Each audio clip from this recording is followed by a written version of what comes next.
Hi GameSpot viewers, Kevin VANORD here to introduce you to the new content update for Guild Wars 2 called Shadow of the Mad King. What follows is commentary from Mike ZADOROJNY and Matt WUERFFEL from ArenaNet. The gameplay you see is from a development build of Guild Wars 2, and in order to show off the content, you will see Mike and Matt cheat a bit, using dev commands to kill enemies and generally speed things along. I hope you enjoy what you see. Also, be sure to check back on Friday for more information on Guild Wars 2's newest events. So, hi, my name is Mike ZADOROJNY. I'm the lead content designer working on Guild Wars 2 now. And with me is Matt WUERFFEL, who is one of the game designers from the Living World team. The live response team. And so here we're going to show you some exciting things that we're going to be adding in next Monday's Halloween build that's going to be showing up. So I'm Matt WUERFFEL. I'm one of the game designers at ArenaNet, and I worked on the live response team. Live response really wanted to look at things and say, you know, how can we add new content? How can we create new reward structures for people? How can we fill out some of the areas in the game so that we, every time that you play through it, you can find something new and exciting. So one subset of events that they created is the idea of an NPC guild. So you see these NPCs here, and they have a guild tag, Modus Solaris, and they have their own guild icon, and they're all standing around. This is actually an event is running right now. I'm invisible, so that's why he's just standing nearby. These guys in Modus Solaris, the idea was that we would have a guild of griefers, NPC griefers who are waiting out in the world, and they're kind of leveling up with you. You'll see them across different maps as you're leveling. You might see one of them individually, so you might see Brigga the Bruiser in another map in an earlier level range, and he might jump out and ambush you when you're trying to do some particular thing, like, oh, there's a treasure chest here or something else. He comes out, he's got a unique boss fight. When you defeat him, you know, he says, oh, you did a great job defeating me, or whatever the case may be, and he kind of runs away. And then as you get into the higher level maps, you see these guys again, and the guild has all gathered here, and they have their recruits down here below us, which I have already defeated. This event is a kind of a Royal Rumble style event, where you come through and you find this guild hanging out, and you can challenge them, and they send waves of initiates at you, and then you face one of the 4 bosses, and then you face another boss. One of the things that Living World wanted to do was also focus on how can we create content that scales better for a large number of players. And so in this case, if there are a certain number of players in this area, when you complete this event, if you had 10 or more players here, you would get a bonus event. And this bonus event would be, oh, there's enough players in this area that we can have a really special piece of content. In this case, it's fighting all 4 of these bosses at the same time. They all have unique mechanics. One of them is kind of melee focused. One of them is an engineer that jumps around. One is a mesmer. One is kind of thiefy and disappears all the time. As a single player here, I'm probably going to get destroyed. I don't know that I'll even beat one of them. But we wanted to have these kind of things that scale a little bit better when there's lots and lots of players around. So this is just one of the bonus events that can happen when you are out in the world exploring. You find this place where, oh man, there's that group of guilds, or the NPCs that I saw, you know, 5 maps ago, and here they are gathered again, and let's see what they're up to now. In this case, they're up to beating me up and leaving me for dead. So hopefully I'll have a lot more players here when I'm doing it. There's another set of content that Living World has been doing, and that's, I talked about a little bit earlier, jumping puzzles and kind of mini dungeons. This is again in Fireheart Rise. It's a level 60 to 70 area. And we already had a vista here, and it was an area that Living World looked at and said, you know what, this is a really cool looking area. And you can jump up here and explore what could we add here. And so they went with the idea of, okay, there's a crazy Asura who's set up kind of a lab that's hidden in this volcano. And players who come up here can wait and then jump over these little platforms and go into her hidden lab that's down in the middle of the volcano. There we go.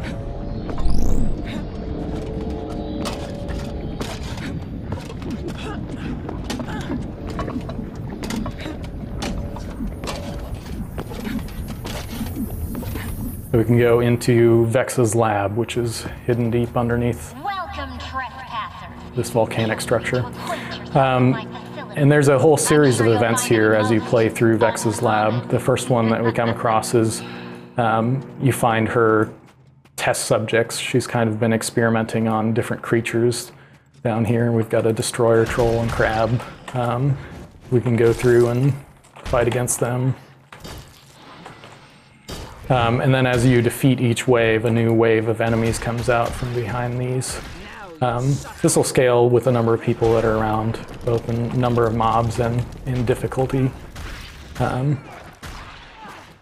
Need some healing here. We can see there's another veteran experiment that's here in this cage that we'll probably see later on. Once you get through there, we go into the next room. We get to see a room that's kind of inspired by MC Escher. There's a series of gates and portals, stairs that are built onto the sides of the wall and onto the ceiling. And players have to go through this little puzzle element and figure out, you know, which gateways do I need to jump through in order to get out of this room. Another thing that the Living World focused on here is that there's a lot of jumping puzzles and mini dungeons that are really difficult, and it can be very punishing at times. And they wanted that to not be a barrier to entry for players who, you know, maybe you have a player that doesn't necessarily like jumping puzzles that much because of that difficulty and frustration. So in some of these rooms there are checkpoint systems where, oh, you've made it into this room. If you die in here, you'll get teleported back to the start of the room. You won't take any armor damage. You get to start the puzzle again, just so that we have kind of a more friendly mechanic for people to be able to explore this stuff. Should we jump forward? Yeah. Can you teleport so we can do it? I can. Oh! So as you can see, we will now be resurrected. We'll just fly up to the next section.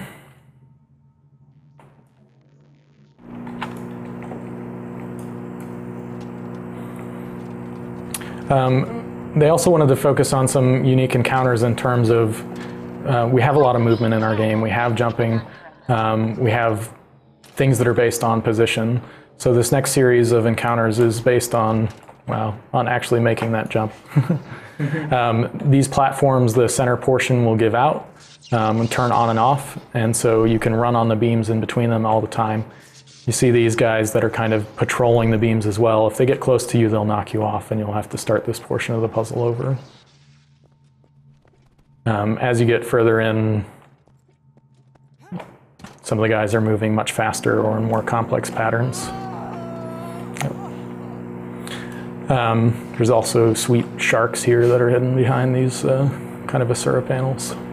And I'll just teleport up to this next section. So then using some of the mechanics that we've introduced, there's a big boss fight here at the end. You get to the end and you see this is Vex's lab and she's here in her mech. She's got a lot of mechanics that push and pull the player. She can destroy these panels that are underneath you as she jumps around and lands. She'll destroy the panels that are adjacent to her.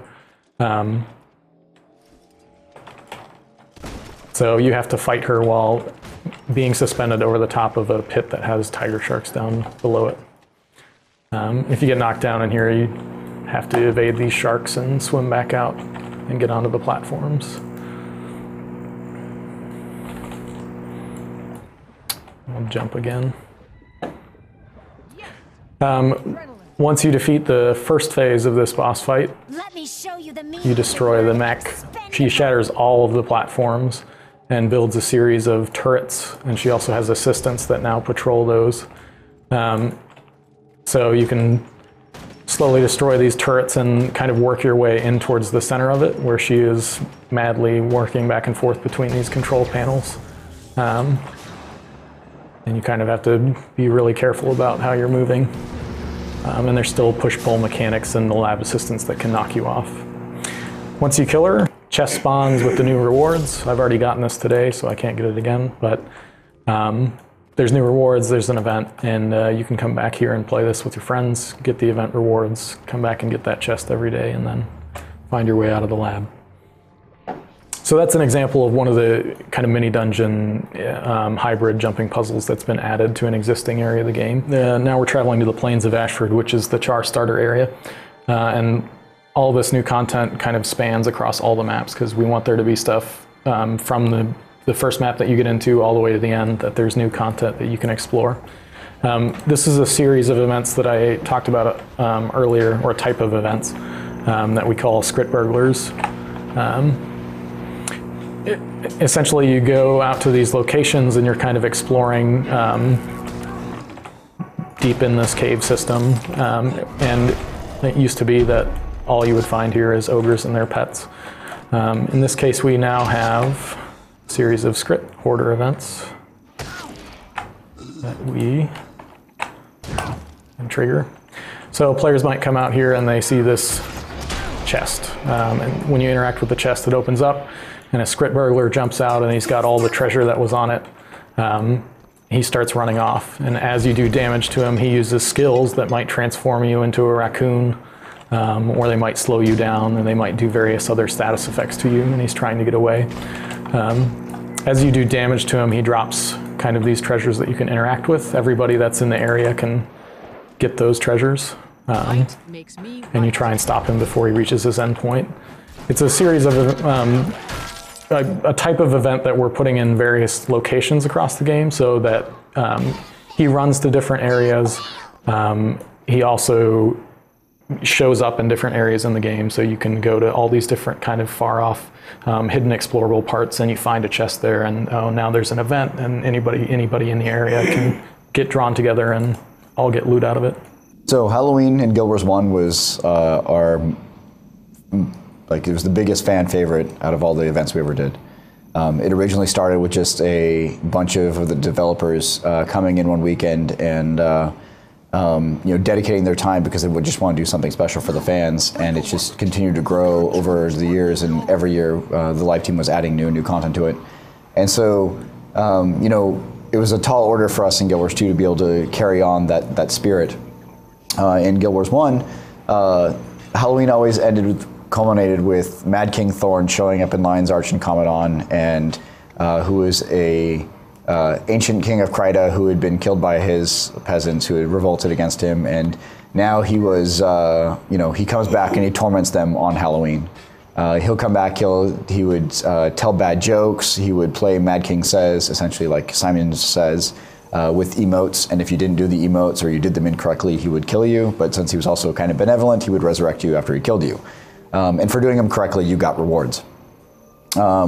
But it's been about 200 plus years since Mad King Thorn has actually been seen in Tyria, and it's kind of become almost an old wives' tale, or something that parents would say to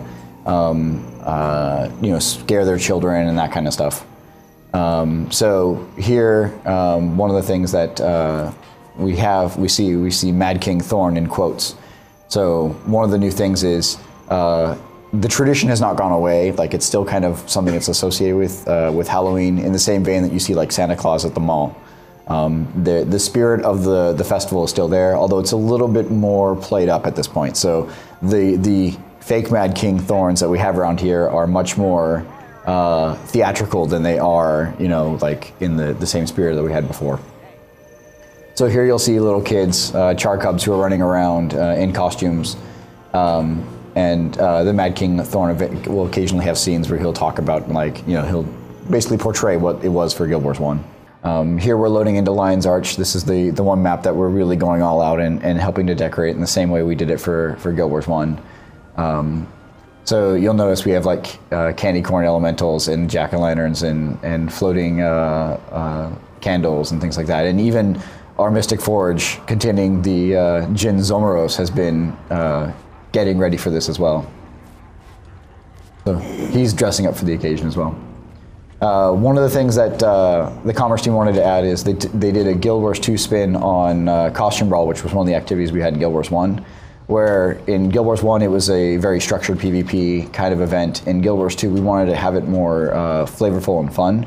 So any of the toys that people had bought from the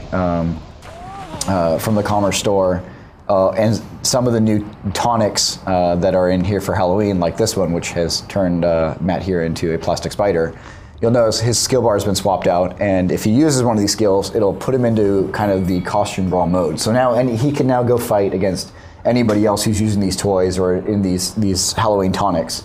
And so if players don't have them, they can jump into Zormos and get one for the for the festival, and people can duke it out with their friends for fun.